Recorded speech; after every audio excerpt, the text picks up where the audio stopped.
और ये सीओपीडी में प्रोग्रेसिव है और इरिवर्सिबल है। हाँ, मतलब बहुत कुछ इरिवर्सिबल होता है, धीरे धीरे प्रोग्रेस होता रहता है। अस्थमा में वो रिवर्सिबल है।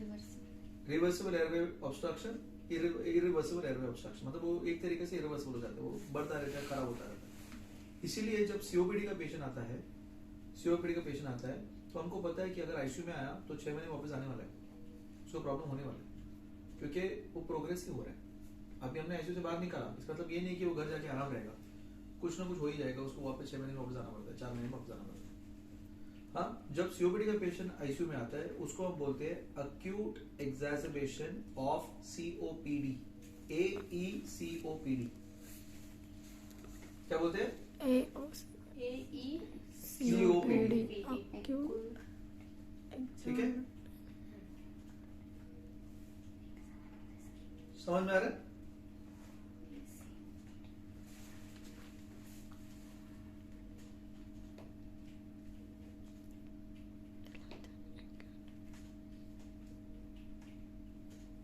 ओके, समझ में आ रहा है? हाँ, अभी हमको कैसे पता चलता है कि ये पेशेंट जो आया है इसको सीओपीडी है कि अस्थमा है? नॉर्मली ये पेशेंट ना डायग्नोसिस के साथ आता है।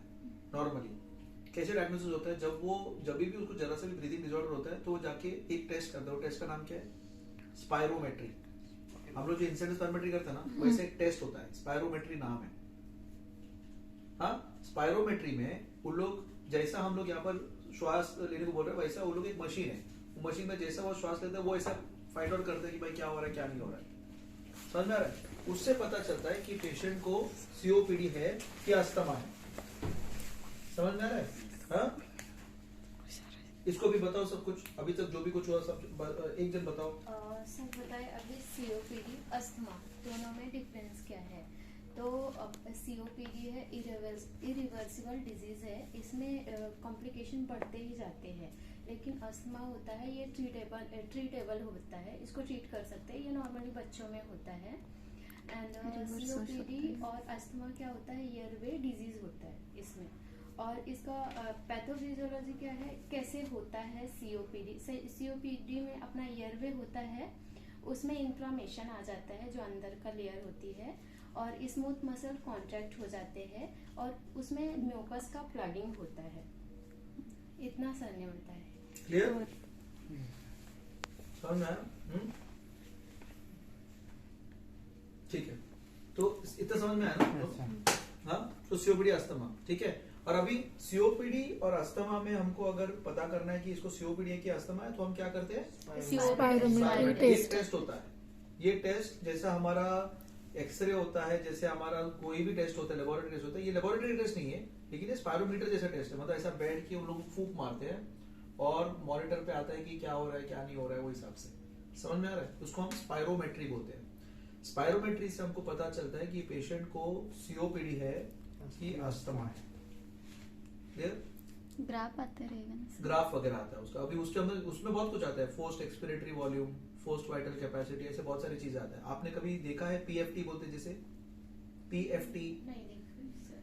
नेक्स्ट टाइम सीओपीडी का पेशेंट आएगा ना, रास्ते का पेशेंट आएगा ना, तो ब्रीदिंग डिफिकल्टी पेशेंट आता है तो मेरे को वो दिखाने का पीएफटी, क्योंकि पल्मोनरी फंक्शन टेस्ट नाम का एक टेस्ट होता है जो सबके पास रहता है, जो सीओपीडी पेशेंट के पास रहता है। उसमें लिखा हुआ रहता है कि पेशेंट को सीओपीडी है कि अस्थमा है, रेस्पिरेटरी डिजीज है कि ऑब्स्ट्रक्टिव डिजीज है, उसमें लिखा हुआ रहता है। समझ में आ रहा है? तो नेक्स्ट टाइम जब भी एक पेशेंट सीओपीडी के साथ आप देख रहे हो तो आपको क्या ढूंढना है? PFT report. ठीक है, तो पीएफटी रिपोर्ट आपको बताना है कि पेशेंट को ब्रीदिंग डिफिकल्टी है सर, मैंने पीएफटी रिपोर्ट देखा है सर, इसमें ये दिख रहा है। तब मेरे को एक आइडिया आता है, हाँ इसको तो ये है, क्योंकि ब्रीदिंग डिफिकल्टी तो बहुत कुछ की वजह से हो सकता है। पल्मोनरी एडिमा हो सकता है, न्यूमोनिया हो सकता है, कुछ भी हो सकता है, बराबर। लेकिन आपको क्या पता करना है कि ये सीओपीडी है, अस्थमा है कि दूसरा कुछ है। तो अगर आपके पास एक पल्मोनरी फंक्शन टेस्ट का रिपोर्ट आता है, उसमें लिखा हुआ रहता है कि पेशेंट को क्या है, उसमें बहुत सारे वैल्यूज होते हैं। तो नेक्स्ट टाइम आप एक पीएफटी देखने वाले हो, हाँ, आप एक पीएफटी, जो सीओपीडी का पेशेंट आता है उसका पीएफटी देखो, आपको समझो क्या दिखता है, वो क्या है। वो आपने बहुत बार देखा भी रहेगा, आपको याद ही नहीं है, आपको तभी समझा ही नहीं रहेगा ये है क्या चीज। उस पे लिखा हुआ रहता है pulmonary function test. So how do I know that this nurse knows everything? जब मैं ऐसे एंट्री मारूं, बोले कैसा है पेशेंट, सर सीओपीडी एक्सर्बेशन है, तो नेक्स्ट स्टेटमेंट क्या होना चाहिए? सर इसका पीएफटी देखो सर ये है।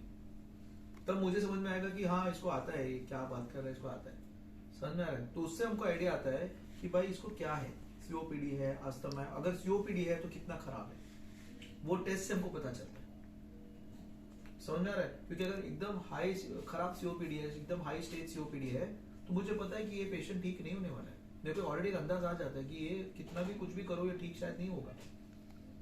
उससे मेरे को बहुत सारा इन्फॉर्मेशन आता है कि मैं क्या दवा दूं इसको, क्योंकि उसमें वो टेस्ट में लिखा रहता है कि मैं अगर ब्रोंकोडायलेटर दूंगा तो पेशेंट ठीक होगा कि नहीं होगा, उस पर लिखा हुआ रहता है, समझ में आ रहा है। मेरे को देख के देखना नहीं पड़ता, हर पेशेंट इंप्रूव नहीं करने वाला है, तो इसलिए मुझे वो देख के पता करना पड़ता है कि भाई हाँ इसको चलो दो तो रिवर्स हो जाएगा bronchodilator, it will reverse the disease, समझ में आ रहा है। इसीलिए वो पल्मोनरी फंक्शन टेस्ट, जिसको पल्मोनोलॉजिस्ट पीएफटी बोलते हैं, वो निकालना रहता है आपको।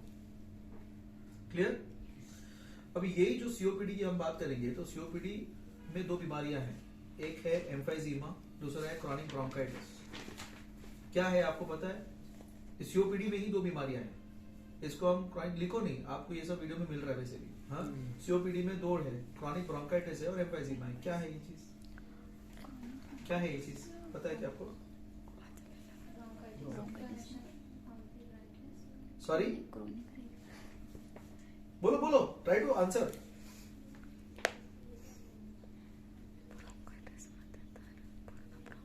ब्रोंकाइटिस मींस ब्रोंकाइटिस में कुछ इन्फेक्शन हो गया है ऐसा, जो हमारा ब्रोंका है उसमें कुछ इन्फेक्शन या तो आइटिस जब भी बोलते हैं ना, हाँ, तो आइटिस जब भी बोलते हैं इन्फ्लेमेशन है, आई इन्फ्लेमेशन। तो तो समझ लो मेरे को 2 साल के लिए हर साल में 3 महीना मेरे को खाली खांसी होता है, उसमें कुछ ना कुछ छोटा छोटा व्हाइट कलर का बलगम निकलता है करके में आता है, और ये 3 महीना चलता है मेरा, और ये 2 साल में चलता है, तो इसको हम क्रॉनिक ब्रोंकाइटिस बोलते हैं। Simple simple. हाँ, अगर पेशेंट ऐसा बोलते हैं कि 1 साल में ना कम से कम 3 महीना खांसते रहता हूं मैं, थोड़ा सा थूकी निकलता है, तो ये क्रॉनिक ब्रोंकाइटिस हो गया। एम्फाइजीमा में क्या होता है, आगे का लंग ही खराब हो गया। सीटी स्कैन में पता चल जाता है कि जो एल्वियोलाई ऐसे से फूकना चाहिए, फूक फूक के फटा हुआ है, सड़ गया है, फाइब्रोसिस हो गया है, उसको एम्फाइजीमा बोलते हैं। समझ में आया? समझ में आया? तो इरिवर्सिबल हो गया है वो। So emphysema is worse than bronchitis. समझ में आया? एम्फाइजीमा में क्या हो गया, डिस्ट्रक्शन हो गया है, डिस्ट्रक्शन हो गया है, खराब हो गया है वो। हाँ, और क्रॉनिक ब्रोंकाइटिस में क्या हो रहा है, खाली स्पूटम प्रोडक्टिव और तो इन्फ्लेमेशन चल रहा है। हमने बोला 3 चीज है, inflammation, mucus plugging and smooth muscle constriction. समझ में आ रहा है? हाँ, तो इसमें से ब्रोंकाइटिस में क्या हो रहा है, इन्फ्लेमेशन है और स्पूटम प्रोडक्शन, जिसकी वजह से म्यूकस प्लगिंग हो रहा है, और ये 2 साल में 3-3 महीना चल रहा है, इसको क्रॉनिक ब्रोंकाइटिस होता है। तो मतलब अगर पेशेंट आके बोला कि मेरे को क्रॉनिक ब्रोंकाइटिस है, तो आपको क्या समझने का है कि उसको 1 साल में ना कम से कम 3 महीना उसको खांसी आता है और खांसी में कुछ बलगम आता है, ये आपको समझने का है। अगर पेशेंट ने आके बोला एम्फाइजीमा हो गया, तो क्या बोलना है, ये तो थोड़ा स्टेज बढ़ गया है, मतलब ये ब्रोंकाइटिस बढ़ के एम्फाइजीमा तक पहुंच गया है कि भाई आगे का उसका डिस्ट्रॉय हो गया है, वो रिवर्सिबल नहीं है। समझ में आ रहा है? You understanding? हाँ, इतना समझ में आ गया? Yes sir. हाँ, क्लियर। अभी ये जो भी सीओपीडी आएगा, हमारे पास तो नॉर्मल सीओपीडी आने नहीं वाला है, हमारे पास वही पेशेंट आएगा जो सीरियस रहेगा। तो उसका 3 सिम्टम रहेंगे। उसका 3 सिम्टम क्या है, कॉफ, हाँ लिखो नहीं, कॉफ, वीजिंग एंड ब्रेथलेसनेस। ये हर पेशेंट को रहेगा, कॉफ, वीजिंग एंड ब्रेथलेसनेस। वीजिंग का मतलब क्या है, वीजिंग का मतलब क्या है? हाँ, ऐसे थोड़ा साउंड आता है, ऐसे sound आता है? सीटी के जरा हाँ। मतलब हाँ, सीटी के हाँ ऐसा। ये साउंड Yes. वीजिंग। ये आपको और अच्छी तरह सुनाएगा अगर आपने स्टेथोस्कोप रखा तो। आप रखने चालू किया स्टेथोस्कोप की नहीं? नहीं कर रहे आप स्टेथोस्कोप? नहीं, रोज करना है, वो लब वो सुनना ही है, लब लब सुनना है और रेस्पिरेटरी साउंड सुनना है। आप रेस्पिरेटरी साउंड बराबर सुनोगे तब आप वीज सुनोगे। आप रेस्पिरेटरी साउंड नहीं सुनो तो वेज कैसे समझ में आएगा तुमको?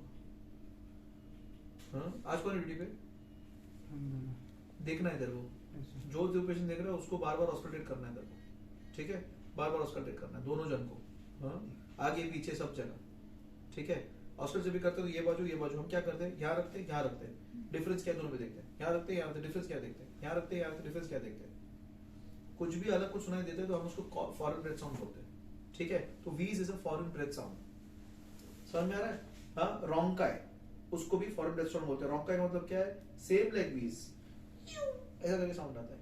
जब हम स्टेथोस्कोप रखोगे ना, ऐसा करके साउंड आएगा। नेक्स्ट टाइम देखो, सुनो, आपको सुनाई देगा। आईसीयू में कम से कम 50% पेशेंट को रोंकाई होता है। 50% पेशेंट सीओपीडी ना हो तो भी उसको रोंकाई आएगा, क्योंकि उसको लोअर लोब कोलैप्स रहता है, तो ये साउंड आता है। सुनो वो साउंड, तो आपको समझ में आएगा हम क्या क्या कर रहे हैं। समझ में आ रहा है? हाँ, तो रोंकाई, हाँ, this is what you see. But उनका सिम्टम क्या रहेगा? 3 ही सिम्टम है। क्या सिम्टम है? वीजिंग रहेगा, कफ रहेगा और चेस्ट में कॉफ, वीजिंग और डिफिकल्टी ब्रीथिंग, ब्रेथलेसनेस, 3 ही चीज है। कॉफ आएगा, वीजिंग वीजिंग आएगा, Breathlessness ब्रेथलेसनेस आएगा। इसको हम बोलेंगे एक्यूट एक्सैजर्बेशन ऑफ सीओपीडी। मैंने इधर सैचुरेशन नहीं बोला, पल्स रेट नहीं बोला, कुछ नहीं बोला, खाली 3 चीज बोला मैंने, कॉफ, वीजिंग एंड ब्रेथलेसनेस, खाली 3 ही चीज बोला है, ठीक है। हाँ, अब ये क्यों हुआ? ये इसके कारण काफी हो सकते हैं, इसके कारण काफी हो सकते हैं। ये 3 हुआ, पेशेंट तो ठीक था, अचानक से खांसी आ गया, वीजिंग चालू हो गया और फिर श्वास छोड़ना मुश्किल हो गया। क्यों हुआ? इसके कारण अलग अलग होते हैं। इसमें से एक कारण होता है कि भाई कोई इन्फेक्शन हो गया, लंग्स में कोई इन्फेक्शन हो गया। सबसे कॉमन कॉज वही रहता है कि लंग्स में, अभी आपने बोला पैचेस है, न्यूमोनिया आ गया, लेकिन बैकग्राउंड में सीओपीडी है, इसलिए वो न्यूमोनिया ज्यादा हो गया उसका। समझ में आ रहा है? न्यूमोनिया हो गया, इन्फेक्शन हो गया उसको लंग्स में, हाँ, वो पैच भी दिख रहा है, उसकी वजह से पेशेंट को सीओपीडी एक्सैजर्बेट हो गया। Acute exacerbation of COPD, AE COPD जब हम बोलते हैं, इसका कारण होएगा, ये कारण होता है कभी कभी निमोनिया है। समझ में आ रहा है? Infection is the commonest cause for acute exacerbation of COPD. इसका मतलब क्या है? हमको क्या इन्वेस्टिगेशन बहुत जरूरी होता है? Investigation, investigation. हम लोग अगर पेशेंट कॉफ, ब्रेथलेसनेस और वीजिंग के साथ आया तो मेरे को कौन सा, अभी आपने बोला निमोनिया है, तो कैसे आपको पता चलेगा निमोनिया है? निमोनिया तो उसका एक्सरे। हाँ, बोलो बोलो। एक्सरे। एक्सरे सबसे इंपॉर्टेंट होता है, एक्सरे। समझ में आ रहा है? अगर पेशेंट आ गया, पेशेंट को कॉफ है, ब्रेथलेसनेस है, वीजिंग है, सबसे इंपॉर्टेंट क्या हो गया? एक्सरे। क्यों एक्सरे? क्योंकि समझ लो पैच मेरे को उसमें दिख गया, तो मेरे को कारण आ गया, इसको सीओपीडी क्यों हुआ है ये मेरे को समझ में आ गया। समझ में आया? मेरे को समझ में आ गया निमोनिया की वजह से इसको एक्यूट एक्सैजर्बेशन ऑफ सीओपीडी हो गया, ये मेरे को समझ में आ गया। क्लियर? क्लियर? हाँ, चलो अभी निमोनिया आ गया, मेरा नेक्स्ट इन्वेस्टिगेशन क्या रहेगा? सीटी। नेक्स्ट इन्वेस्टिगेशन तभी का तभी, ये निमोनिया क्यों हुआ, कौन सा ऑर्गेनिज्म है, तो क्या भेजना है मुझे? स्पूटम। समझ में आ रहा है? क्लियर? तो एज अ नर्स रिस्पॉन्सिबिलिटी क्या आ गया मेरा? अरे कॉफ है, ब्रेथलेसनेस है, वीज है, पीएफटी रिपोर्ट देखा मैंने, और इसमें तो रिवर्सिबल ऑब्स्ट्रक्शन है, सीओपीडी है, चलो जल्दी एक्सरे करो। हाँ, एक्सरे में पैच दिख गया, अभी मुझे जल्दी से स्पूटम चाहिए मेरे को। ये आपका नर्सिंग रिस्पॉन्सिबिलिटी का ध्यान होना चाहिए। समझ में आ रहा है? आपका ध्यान डायग्नोसिस में ऐसा होना चाहिए, ठीक है?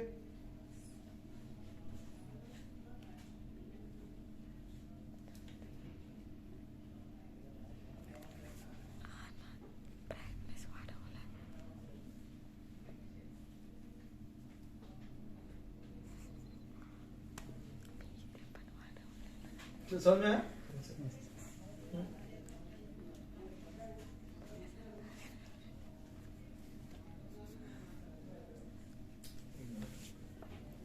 अभी तक हाँ, अभी हम लोग we are going back to our patient. अभी हमारा पेशेंट हमारे पास आया, कॉफ, ब्रेथलेसनेस एंड वीजिंग के साथ आया हमारे पास। हाँ, अभी हमने ठीक है, हमने ऑर्डर कर दिया, चेस्ट एक्सरे को करना ही है। हाँ, अभी तक वहां पहुंचे नहीं। अभी पेशेंट को क्या करना है? अभी हमको पता चल गया कि क्या प्रॉब्लम क्या है, उसको कॉफ क्यों हो रहा है, ब्रेथलेस क्यों हो रहा है, क्योंकि उसको एक्यूट एक्सैजर्बेशन ऑफ सीओपीडी हुआ है। तो डायग्नोसिस तो आ गया, एई सीओपीडी। हाँ, क्योंकि डायग्नोसिस कैसे आया? क्योंकि पीएफटी में देखा आपने सीओपीडी है, और ये एक्यूट एक्सैजर्बेशन हो गया। एक्यूट एक्सैजर्बेशन मतलब खराब होना, तो इसे एक्यूट एक्सैजर्बेशन ऑफ सीओपीडी आपका डायग्नोसिस आ गया। अभी इसको मैं क्या करूं? नर्सिंग रिस्पांसिबिलिटी क्या है इसमें? हाँ, नेबुलाइजेशन। उसके पहले क्या हमको वाइटल चेक करना? SpO2 वाइटल्स में क्या क्या आपको क्या क्या लगता है क्या क्या गलत रहेगा? क्या क्या होगा वेंकटेश? वाइटल्स में क्या क्या रहेगा?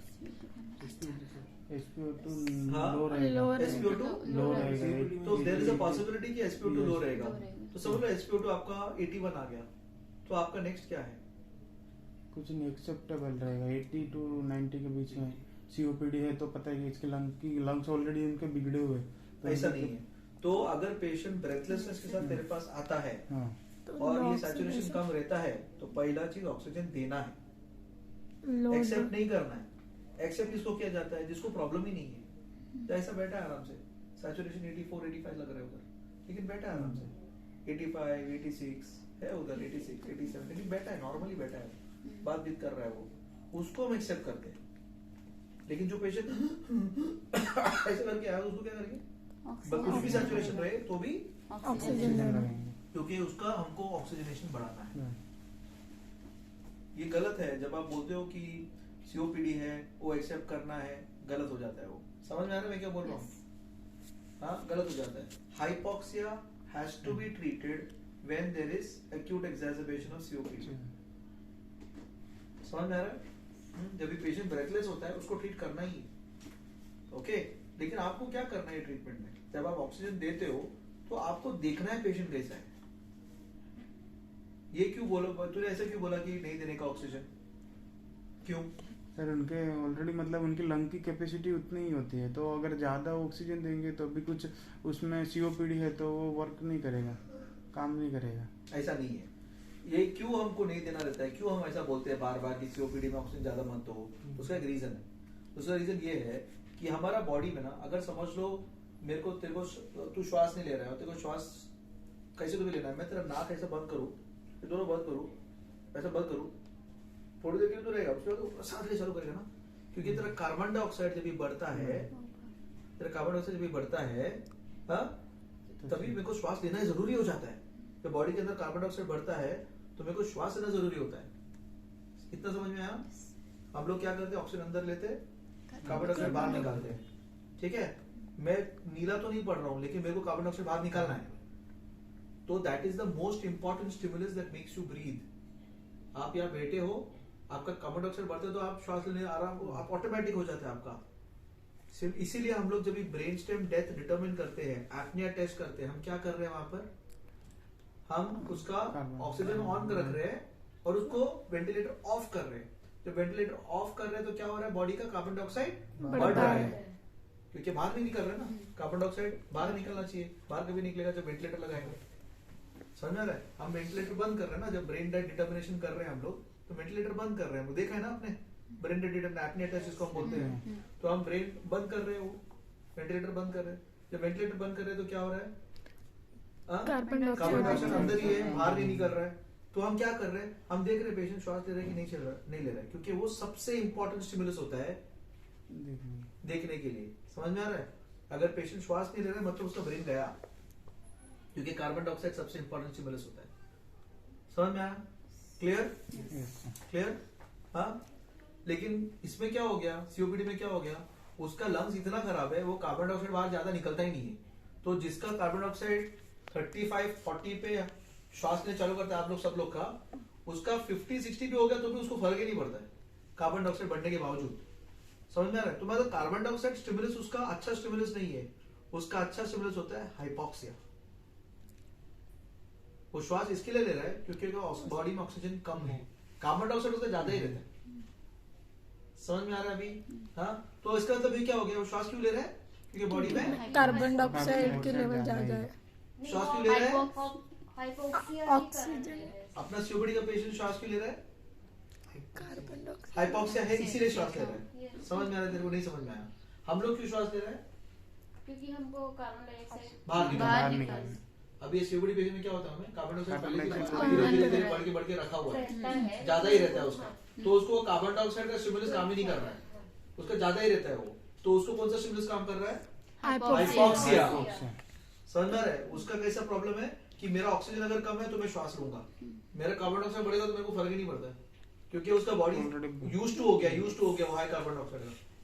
समझ में आ रहा है? तो अगर अभी मैंने ये पेशेंट को जाके ऑक्सीजन लगा दिया, ये पेशेंट मैंने ऑक्सीजन लगा दिया तो क्या होगा? ऑक्सीजन लगा के उसका सैचुरेशन बढ़ा दिया तो क्या होगा? CO2 रिटेंशन, क्यों होगा? क्योंकि उसका ऑलरेडी कार्बन डाइऑक्साइड निकलेगा नहीं। क्यों नहीं निकलेगा? क्यों नहीं निकलेगा ये बताओ ना। मैंने वापस समझा तो आप तुमको ये आंसर देना है, ठीक है? वापस सुनो, क्लियरली सुनो। नॉर्मली क्या हो रहा है, आप और मैं क्यों श्वास ले रहे हैं? क्योंकि हमको कार्बन डाइऑक्साइड का लेवल 40 के आजू बाजू रखने का है। हाँ, इसलिए हम श्वास, अपना ब्रेन ट्यून्ड है कि अरे 40 पहुंच गया, कार्बन डाइऑक्साइड निकालो, श्वास लो। इसलिए हम कर लिए, समझना, हम कर लिए। हेलो, क्या बोला मैंने? कार्बन डाइऑक्साइड अपना मेरे कार्बन 40 डाइऑक्साइड 40 पे रखना है, इसलिए मैं श्वास ले चालू कर दिया। 40 हो गया तो निकाल देते हैं, चालू कर दिया, निकालने चालू कर दिया, ठीक है? अभी मेरे को ऑक्सीजन की परवाह नहीं है, मेरा ऑक्सीजन जितना भी हो, मेरा कार्बन डाइऑक्साइड में मेरा ध्यान है, मेरा ब्रेन कार्बन डाइऑक्साइड से काम कर रहा है। अभी सीओपीडी पेशेंट में क्या हो गया, उसका लंग्स बराबर नहीं है, जैसे हमने डिस्कस किया, उसका कार्बन डाइऑक्साइड जो 40 है ऑलरेडी वो 50-60 है, मतलब उसका ब्रेन ऑलरेडी यूज्ड टू है उसका, तो उसका ब्रेन कार्बन डाइऑक्साइड पे निर्भर नहीं है श्वास लेने के लिए, उसका ब्रेन हाइपोक्सिया पे निर्भर है, लो ऑक्सीजन लेवल पे वो निर्भर है, उसका सैचुरेशन लो रहता है तब वो श्वास लेता है। समझ में आ रहा है? हाँ, क्लियर? अभी मैं उसको ऑक्सीजन को तो क्या होगा, मैं ऑक्सीजन को क्या होगा, मैं ऑक्सीजन को तो क्या होगा, ऑक्सीजन लेवल, ये पेशेंट क्यों श्वास ले रहा है? क्योंकि हाइपोक्सिया हाइपोक्सिया है, हाइपोक्सिया इसके इसलिए वो लिए। श्वास ले रहा है। अभी मैं उसको ऑक्सीजन को तो क्या होगा, हाइपोक्सिया बढ़ जाएगा, हाइपोक्सिया कम हो जाएगा तो क्या होगा, श्वास नहीं लेगा श्वास नहीं ना, लेगा। क्योंकि ब्रेन ट्यून्ड नहीं है उसको, वो कार्बन डाइऑक्साइड की वजह से श्वास नहीं ले रहा है, वो हाइपोक्सिया से श्वास ले रहा है। हमने हाइपोक्सिया को निकाल दिया तो क्या करेगा फिर वो नॉर्मल ब्रीथ ले, वो क्या करेगा, श्वास श्वास नहीं लेगा, लेगा श्वास नहीं नहीं, लेगा, श्वास लेगा ही नहीं वो। क्योंकि हम दे रहे हैं ऑक्सीजन, हाँ हम दे रहे हैं ऑक्सीजन, तो क्या करेगा, इसलिए वो श्वास नहीं लेगा, श्वास नहीं लेगा, श्वास लेगा और श्वास नहीं। नहीं लेगा तो क्या होगा, कार्बन डाइऑक्साइड कार्बन डाइऑक्साइड बढ़ जाएगा, और ज्यादा बढ़ जाएगा, 60 से 90 हो जाएगा, 100 हो जाएगा। समझ में आ रहा है? अच्छा। समझा कि नहीं समझा? Yes, yes. शुक्ल को समझाओ, चलो समझा उसको, समझा, फोटो ले, कैमरा वीडियो ले, इसको दे, सपना को दे, समझा उसको। पेशंटला ऑलरेडी कार्बन डायऑक्साईड जास्तच असते बॉडीमध्ये, त्यानंतर आपण त्यांना ऑक्सिजन का देतोय, हायपोक्सिया म्हणून त्याचं मेंटेन होत आहे सॅच्युरेशन, त्यानंतर आपण जर त्याला परत ऑक्सिजन दिलं ना तर त्याचा कार्बन डायऑक्साईड वाढेल आणि हायपोक्सिया नाही राहणार, कमी होईल। इसको भी नहीं समझ में आया, विशाल समझा। अभी हम लोग क्यों सांस लेते हैं, हम लोग अगर हमारा कार्बन, हमने ऑक्सीजन लिया तो हमारा 40 कार्बन डाइऑक्साइड हो गया, हम लोगों ने निकाल दिया, लेकिन जो सीओपीडी वाले पेशेंट रहते हैं उसमें ऑलरेडी कार्बन डाइऑक्साइड हाई रहते हैं, फिर 40-50 उतना ही रहता है, तो ब्रेन है वो कभी सांस लेगा जब हाइपोक्सिया होगा, तभी ब्रेन सांस लेगा, अदरवाइज ब्रेन सांस लेगा, वो कार्बन डाइऑक्साइड पे काम नहीं कर रहा है ब्रेन तो उसका। ब्रेन पे, तो हमने उसको ऑक्सीजन दिया तो हाइपोक्सिया था, इसके लिए ऑक्सीजन दिया तो ब्रेन ने सांस लेना चालू किया, लेकिन जब वो हाइपोक्सिया खत्म हो जाएगा तो ब्रेन सांस नहीं लेगा, क्यों, क्योंकि ब्रेन सीओपीडी पेशेंट में तभी सांस लेगा जब पेशेंट हाइपोक्सिया होगा, तो हाइपोक्सिया नहीं होगा तो ब्रेन सांस नहीं लेगा, तो पेशेंट सांस नहीं लेगा, फिर तो उसका CO2 जो जितना था उससे ऑलरेडी ज्यादा हो जाएगा, तो पेशेंट CO2 रिटेंशन हो जाएगा। और सर यही रीजन होता है कि समझ में आया, पहला समझ में आया ये, ब्रेथलेस समझ में आया शुक्ल? हाँ। अब बता क्या हुआ, क्या समझ में आया, लेकिन वो पेशेंट पहले समझा क्या हुआ ये। हमारे ब्रेन में पहले से ही हमारे ना सीओपीडी पेशेंट की ब्रेन में ऑलरेडी कार्बन डाइऑक्साइड मेंटेन रहता है, मतलब बढ़ा हुआ रहता है बॉडी में, हाँ बॉडी में, तो उसको हाइपोक्सिया होता है, मतलब उसका ऑक्सीजन लेवल कम होता है तो वो सांस लेना चालू करता है, वो सांस लेना चालू करता है, इसलिए हम लोग उसको ऑक्सीजन देते हैं, क्योंकि श्वास लेना चालू करता है वो, हाँ, तो समझ लो वो हाइपोक्सिया की वजह से श्वास ले रहा है, अगर समझ ले मैंने वो हाइपोक्सिया हटा दिया तो श्वास ले नहीं पाएगा, समझ में आ रहा है, अगर मैं हाइपोक्सिया हटा देगा तो श्वास ले नहीं पाएगा, तो धीरे धीरे इसका श्वास कम हो जाएगा, धीरे धीरे श्वास कम हो जाएगा, कार्बन डाइऑक्साइड बढ़ेगा और वो कोमा में चला जाएगा। समझ में आ रहा है? हाँ, तो इसका मतलब क्या है कि अगर मेरा पेशेंट हाइपोक्सिक होके आता है, मेरे को ऑक्सीजन देना है, लेकिन मेरे को क्या ध्यान पे देना, क्या ध्यान रखना है, CO2 रिटर्न, वो कैसा मुझे पता चलेगा, एबीजी देखेंगे, एबीजी, दूसरा तो एबीजी बार बार कर नहीं सकते कंटिन्यूसली, हम क्या देखेंगे, सैचुरेशन सैचुरेशन तो बढ़ने वाला है, तो बढ़ा Breath रहे हो। Breathing. क्या देखोगे? उनका Breathing. ब्रीदिंग पे ब्रीदिंग पैटर्न मतलब वो ब्रेथलेस रेट क्या है? ब्रीदिंग अगर वो 20 ले रहा था, अचानक सा 5 हो गया, 25 था, 30 ब्रेथ रेट था, 15 हो गया, मतलब क्या हो गया? वो कम अभी सांस नहीं ले रहे, कम श्वास लेने चालू कर दिया कम भाई। सांस लेना चालू कर दिया। हाँ, पहला ऐसा बॉडी ऐसा हिल रहा था, अभी कम हिल रहा है, तो आपको क्या समझ में आएगा? कि कि वो ऑक्सीजन लेना बंद हो गया है। हाँ, वो श्वास लेना श्वास कम कर लेना रहा है, बंद वो कर रहा है। सैचुरेशन में फर्क नहीं पड़ेगा, उसको रेस्पिरेटरी रेट में, उसका Respiration कम हो जाएगा। एक्सकर्शन में, चेस्ट Chest एक्सटेंशन में, उसमें उसको फर्क पड़ेगा। समझ आ रहा है? और तीसरा चीज क्या होगा? वो ड्राउजी होता जाएगा, क्योंकि कार्बन डाइऑक्साइड बढ़ रहा है, तो ड्राउजी भी होता जाएगा। तो आपका नर्सिंग रिस्पॉन्सिबिलिटी क्या है? ये पेशेंट जो भी ऑक्सीजन दे रहा है भाई, ये सब देखने के लिए भाई क्या हो रहा है, रेस्पिरेटरी को क्या हो रहा है, उसका ब्रीदिंग पैटर्न को क्या हो रहा है, वो कितना बेहोश हो रहा है वो। अगर वो समझ लो बेहोश हो रहा है, वो रेस्पिरेटरी पैटर्न कम हो गया, आरआर कम हो गया, तो आप क्या करोगे? एबीजी करके नहीं, आप क्या करोगे? ऑटो बंद करेंगे। हाँ, और डॉक्टर को बोलोगे। डॉक्टर को इन्फॉर्म करेंगे। समझ में आ रहा है? हाँ, यू अंडरस्टैंडिंग? Yes. हाँ, डॉक्टर आके देखेगा भाई क्या कर रहा है, आपका रिस्पॉन्सिबिलिटी क्या है? सर मेरा ऑक्सीजन लगाया, ये सब हो गया, सर आप आओ जरा। लेकिन आपको ये समझ में आना चाहिए ना कि ये देखना क्यों है। आपको पता ही नहीं है क्यों देख रहा है, तो फिर समझ में नहीं आएगा आपको क्या चल रहा है। समझ में आ रहा है? समझ में आ रहा है क्या? Yes. कि हम क्यों क्या देखना है, एज ए नर्सिंग रिस्पॉन्सिबिलिटी को क्या करना है, समझ में आएगा? यस सर, तो इसका मतलब ये है कि अगर हाइपोक्सिया हो गया, हमको ऑक्सीजन देना है, यस सर। लेकिन हमको ये सब फॉलो करना है। समझ में आ रहा है? हमको ये सब फॉलो करना है, ऐसे ही ब्लाइंडली ऑक्सीजन नहीं देना है, फॉलो करना है। समझ में आया? सर नेबुलाइजर भी अपना नेबुलाइजर में सीओपीडी को ऑक्सीजन मतलब ये क्यों देते हैं?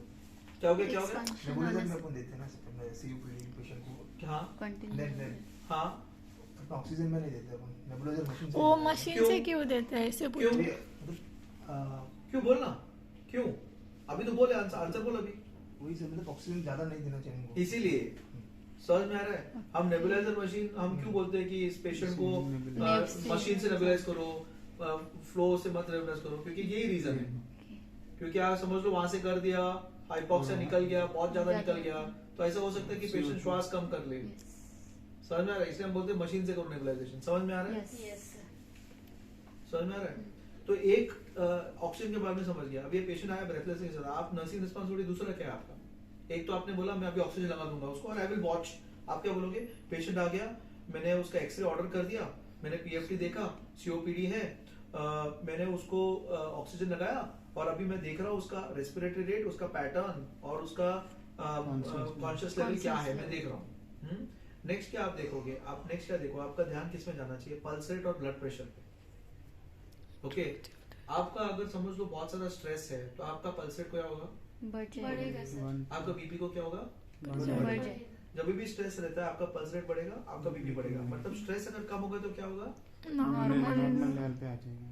तो मतलब आपको ये ध्यान में देना है कि मेरा ट्रीटमेंट की वजह से मेरा पल्स रेट जो 140 था, 120 था, 100 हो गया है, या बीपी 180 था वो 120 हो गया। ये आपको मुझे बताना है, नर्सिंग रिस्पॉन्सिबिलिटी है, बिकॉज ट्रेंडिंग आपको करना है।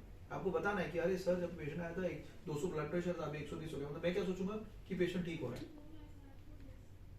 है।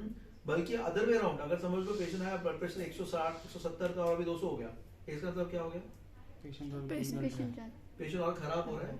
एक दूसरा पॉसिबिलिटी ये हो सकता है कि कार्बन डाइऑक्साइड बॉडी में बढ़ रहा है, कार्बन डाइऑक्साइड बॉडी में बढ़ रहा है, कार्बन डाइऑक्साइड की बॉडी में बढ़ता है तो ब्लड प्रेशर बढ़ता है। समझ में आ रहा है? कार्बन डाइऑक्साइड बॉडी में बढ़ता है तो ब्लड प्रेशर बढ़ता है। ये आपको ध्यान देना है, ये आपको ध्यान देना है। आपको ये भी ध्यान देना है, ऑस्कल्टेशन करना है, और वो रोंका और वीज जिसमें बात किया वो कम हुआ कि नहीं हुआ वो बताना है। ठीक है, ये हो गया हमारा ऑक्सीजन और खाली vital monitoring, oxygen vital monitoring. Next हमारा क्या प्रॉब्लम है इधर?